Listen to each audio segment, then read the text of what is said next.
Sana, sana okay lang si Kuya dito, no? Komento lang dito kung anong mga bagay na nakaligtaan niyang gawin. Una, sa nakita ko, wala siyang safety shoes. He's not using insulated or rubberized gloves. Yun.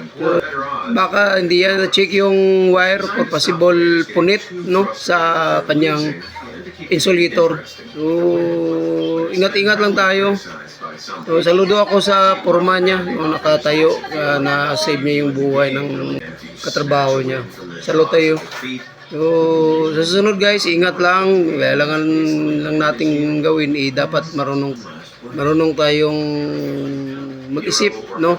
Kung paano natin safety yung buhay natin kasi kuryente yan eh. So, sa kaingatan na pag mayroong mga tubig sa paligid natin, huwag tayong makampante.